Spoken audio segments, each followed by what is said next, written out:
गोगो जी के भाई कौन थे? अर्जुन सर्जन। गोगो जी से बड़े थे, गोगो जी से बड़े थे, गोगो जी छोटे थे। तो होता क्या है कि अर्जुन सर्जन थोड़े से अपनी माँ की तरह उदंड प्रवृत्ति के आदमी थे, जिसको मिला पीट लिया, कब्जा कर लिया, भूमि इधर से उधर भूमि कब्जा कर ली लोगों की। तो अर्जुन सर्जन से लोग नाराज थे लोग। और जो अपने गोगा जी थे, गोगा जी बहुत सभ्य आदमी थे, लोगों की मदद करते, साथ बैठाते, हाँ भाई बैठ बैठ बैठ के बात कर। ऊंच नीच कभी नहीं देखी गोगा जी ने, ऊंच नीच नहीं देखी। इसका एक उदाहरण भी आएगा आपके सामने। गोगा जी के दो सहयोगी थे, मुख्य सहयोगी, भज्जू कोतवाल और जवाहर पांड्या। भज्जू कोतवाल था मेघवाल जाति से, जवाहर पांड्या ब्राह्मण। अब आप सोच के देखो, चौहान, मेघवाल और ब्राह्मण तीनों एक साथ बैठे उस जमाने में जहां पे जात पात अपने चरम पे होती थी, जात पात अपने चरम पे होती थी, परछाई तक नहीं बनने जाती थी अछूत की। वहां पे गोगा जी उनको अपने साथ रखते थे। इसका मतलब गोगा जी लोगों में बहुत प्रिय थे। तो जनता के राजा कौन बन गए थे? गोगा जी। अर्जुन सर्जन बड़े थे, अर्जुन सर्जन चाहते कि भाई हम बनेंगे राजा, लेकिन जनता कहती थी भाई तुम राजा के लायक हो नहीं।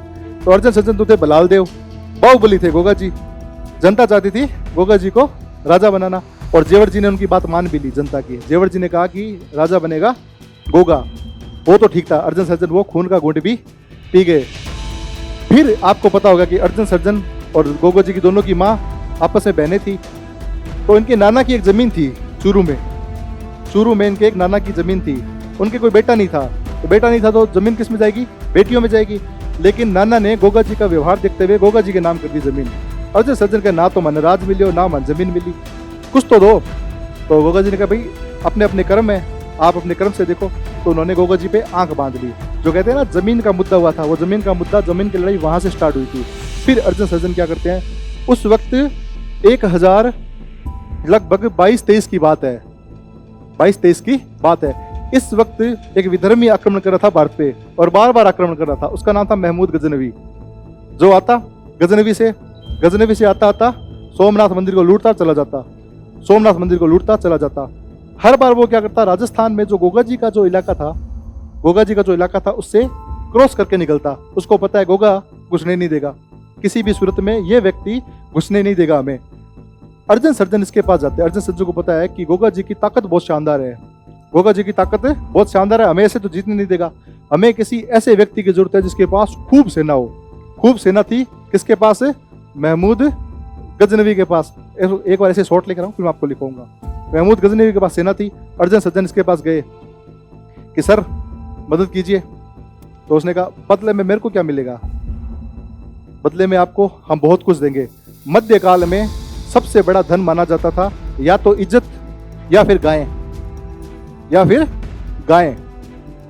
गाय होती ना, गाय, गोधन, गोधन को सबसे बड़ा धन माना जाता था। इसीलिए आप देखोगे कि मध्यकालीन इतिहास में गायों को गविष्टि लिखा गया है, गई लिखा गया है, रई लिखा गया है, गोपति लिखा गया है। गोपति का मतलब गायों का स्वामी यानी राजा। गविष्टि का मतलब गायों के लिए युद्ध या फिर गायों की खोज। रई का मतलब गाय ही सबसे बड़ा धन है, यानी गाय की महिमा का बखान किया। और गाय वास्तव में उस वक्त जिसके पास ज्यादा गाय उतना ही प्रतिष्ठित व्यक्ति हुआ करता था। तो इन्होंने कहा हम आपको गाय देंगे, खूब सारी, हजारों की संख्या में गाय देंगे। तो उसने कहा डील डन, आता हूं मैं, अगले साल आता हूं सेना लेके। 1024 की बात है। 1024 ईस्वी में ये यहाँ से सोमनाथ से मंदिर से लूट कर इस तरफ बढ़ा। सांचौर से पहले इसने एंट्री की। अर्जुन सर्जन ने सांचौर से सारी गाय इकट्ठे की और लेता लेता ददरेवा के पास आ गया। हजारों की संख्या में गाय लेके आ गया। गोगा जी को पता लगा कि यार ये तो बड़े निकृष्ट आदमी निकले। पहले तो सिर्फ भूमि अड़कते थे, अब तो इन्होंने हमारी इज्जत हड़पनी स्टार्ट कर दी।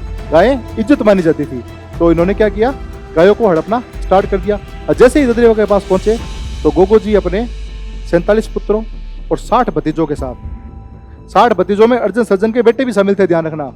उन्होंने कहा कि हमारे पापा बेकार है, आप सही हो चाचा, आपने बहुत सही काम किया है, आप सही हो, पापा हमारे ऐसे ही हैं, लफंगे आदमी है, आप उनकी तरफ मत सुनो। तो गोगा जी के 47 भतीजे, 47 पुत्र और 60 भतीजे गोगा जी के साथ हो गए। तो हम आपके साथ युद्ध करेंगे। गोगा जी इनके साथ युद्ध करते हैं। यहाँ पे ददरेवा नामक स्थान है ना, जहाँ पे गोगा जी का जन्म हुआ था, वहां पे भयंकर युद्ध स्टार्ट हो जाता है। एक मुसलमान की तलवार से गोगा जी का सर कट जाता है। क्या कट जाता है? सर कट जाता है। सर कटने के बाद सर कहाँ गिरा? ददरेवा में गिरा। सर वहीं गिरा ददरेवा में, तो वो कहलाता है सिरसमेड़ी। अब देखो लॉजिक दूर रखना, मैंने कहा था ना, सर गिरने के बाद भी एक युद्ध होता है कबंध युद्ध। उसको क्या कहते हैं? कबंध युद्ध, यानी कि सर गिरने के बाद भी उनका धड़ लड़ रहा है, धड़ लड़ रहा है। महमूद गजनवी पास में था, वो सब कुछ देख रहा था कि यार ये आदमी, इसका सर कट गया फिर भी ये लड़े जा रहा है, कुछ तो बात है इसमें। ददरेवा से गोगामेडी लगभग 91 किलोमीटर के आसपास दूर है। चूरू से हनुमानगढ़ जाते हैं ना, गोगामेडी से ददरेवा लगभग 91 किलोमीटर है, 91 किलोमीटर। यहाँ तक गोगा जी सिर्फ धड़ से, सर तो यहाँ गिरा हुआ था, धड़ से लड़ते लड़ते कहाँ पहुंचे? गोगामेडी पहुंच गए। गोगामेडी में महमूद गजनवी लेफ्ट देखे तो गोगा जी, राइट देखे तो उसको गोगा जी दिखे, हर तरफ उसको गोगा जी दिख रहे हैं। मतलब वो कांप गया यार, ये आदमी तो इंसान तो हो ही नहीं सकता, ना तो इसके गर्दन है, और मैं इधर देखूं तो मेरे को यहाँ दिखता है, इधर देखूं तो मेरे को यहाँ दिखता है। वो घबरा गया। तो उसने कहा कि भाई आप तो जाहिर पीर हो, जहां देखूं वहां आप दिखते हो। जाहिर पीर का मतलब आप साक्षात देवता हो। इसने उपाधि दी और गायों को छोड़ के, गायों को वहीं छोड़ा और वहां से भाग गया।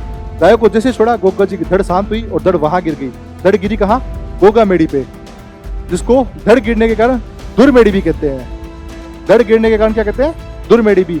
नौर तहसील हनुमानगढ़ में है, जो हनुमानगढ़ की नौर तहसील है ना, वहां पे गोगामेडी, गोगामेडी।